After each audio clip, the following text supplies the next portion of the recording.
My partner and I have been in a relationship for 5 years, living together for 4.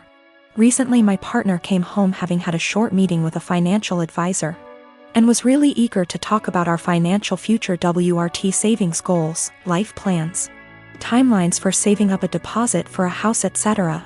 This is a conversation I've been trying to have for years with him, so you'd think great, right? I should be really happy we're finally there. But I'm not. Talking about us going for a meeting with a financial advisor and starting to build towards our future together has given me really cold feet about the relationship. I think part of it is why now? I've been trying to talk to him about this for a really long time. With renewed efforts at the start of this year when I landed my first full-time salaried position and was working out my budget / personal savings goals. Just 4 months ago he wouldn't have a conversation about it.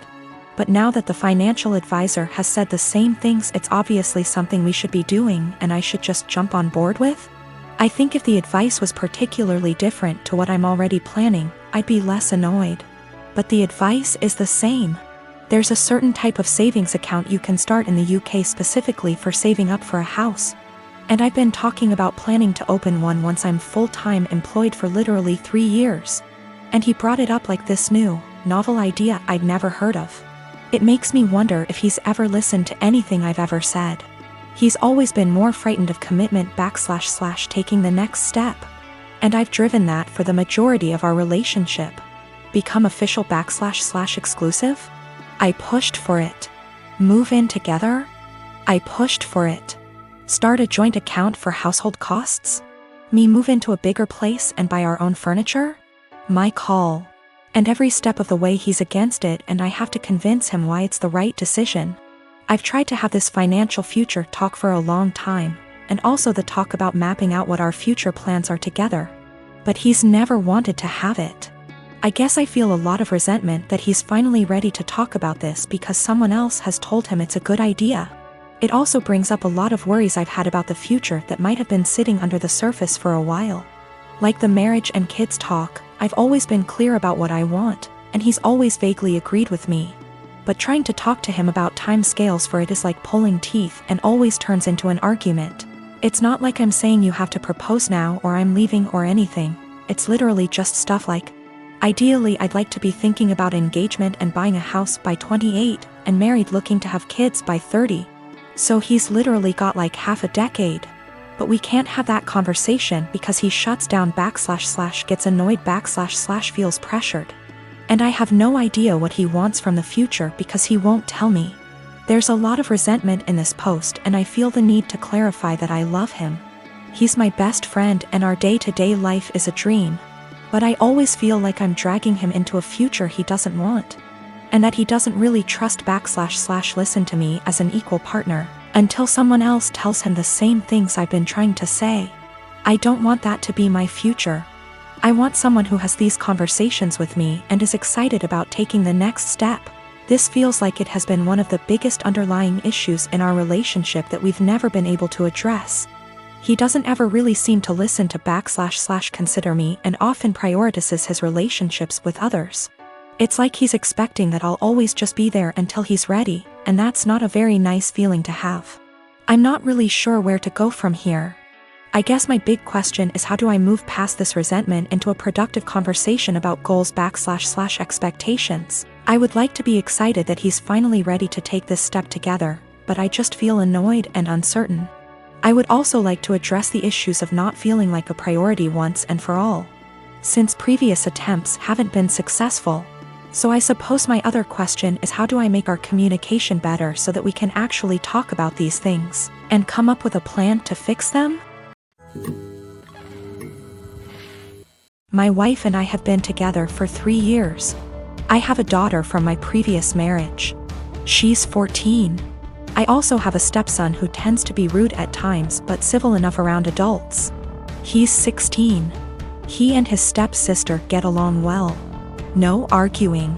No yelling, even better than most siblings I know, which is great, and it's quite a relief to see them loving and respecting each other. We have 2 bathrooms in the house.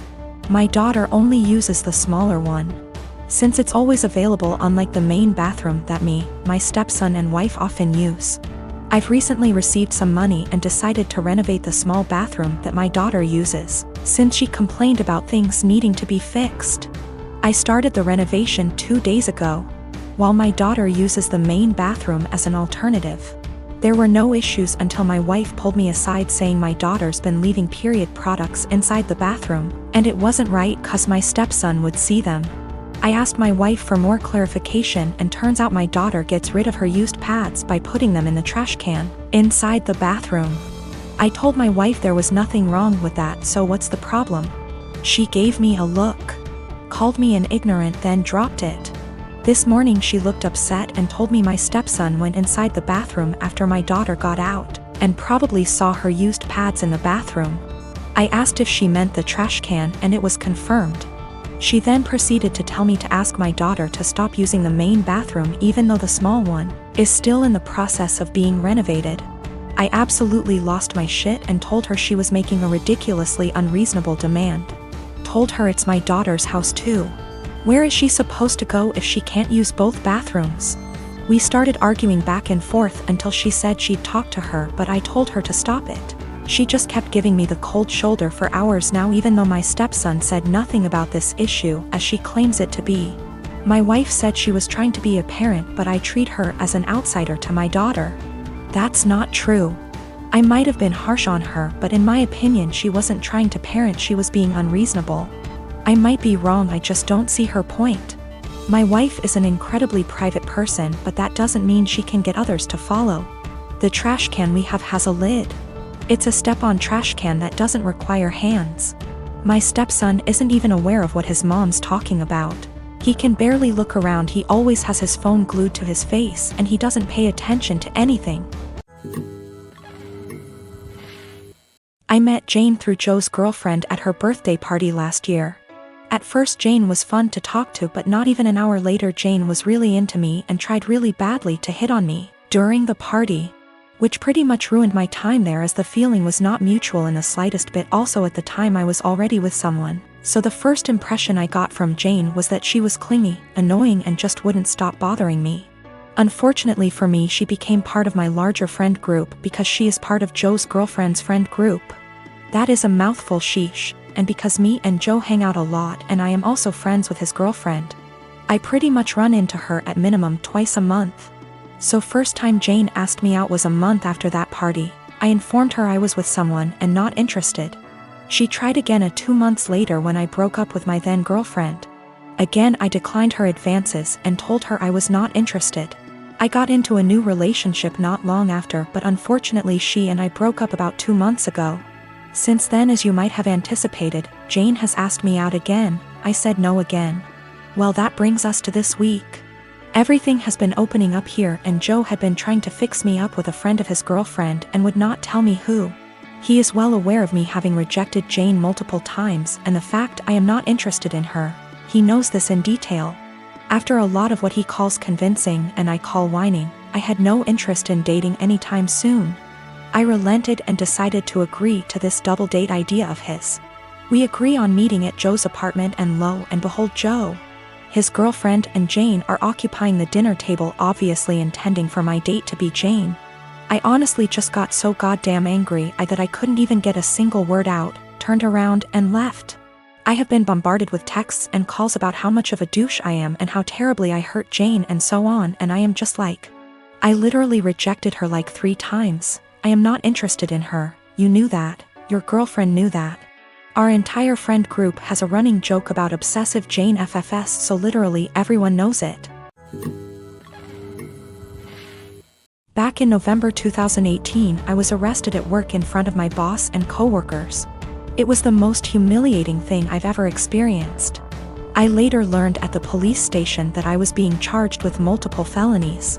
This came as a huge surprise. Luckily, I was able to keep my wits and lawyer up instead of speaking with the detective. For $13,000, which completely wiped my savings, I was able to retain a criminal defense attorney. However, it cost me everything, and I was unable to pay my bond. This resulted in me staying in jail for a total of 54 days. At a status hearing, my attorney presented video evidence of me gassing up my car 3 hours away from where the crimes took place, and I ended up having all my charges dismissed. When I finally got out, I learned that I had lost my job, was in the process of being evicted, and my son was in the state's care. His mother is a heroin addict, and I haven't spoken to my own parents in nearly 15 years. They wouldn't let him go to my girlfriend because they didn't consider her family. Since my release, I've learned that I can't sue the police, and no one gives a shit that I was locked up for 54 days because the detective did poor investigation work. I've gone to the local press about this and was told that what happened to me happens quite a bit. They took down my info but never followed up. So what I did was create a website sharing my story. I also uploaded the police report and some other documents from the discovery. Literally, the only reason why I was arrested was because an eyewitness said they saw me. If the detective had done his job, he could have verified that I wasn't even in town on the day the crimes took place. This is what pisses me off the most. My life was ruined because of a lazy employee. My website is now ranked number 2 on the first page of search results when you type in my town's name. I live in a touristy town and we attract a lot of visitors over the summer. My web traffic has more than quadrupled, and apparently it's gotten someone high up's attention. I received a cease and desist letter recently, which I showed to my attorney. He said sharing my experience online isn't illegal and that everything I had stated was a fact or my own opinion, protecting me from a defamation lawsuit. Yesterday I received a visit from 2 officers and the detective who had arrested me. He apologized, stating mistakes can happen. They then talked to me about my website and asked if I could remove it. I said I would delete it on the condition that the detective leave his job and never do police work again. Suffice to say that isn't happening. After the visit I received, I'm more pissed off that the only reason the detective apologized to me was to get me to take down my website. I don't plan to, and the only one supporting this is my girlfriend. My friends think I'm being spiteful and have suggested that I just delete it.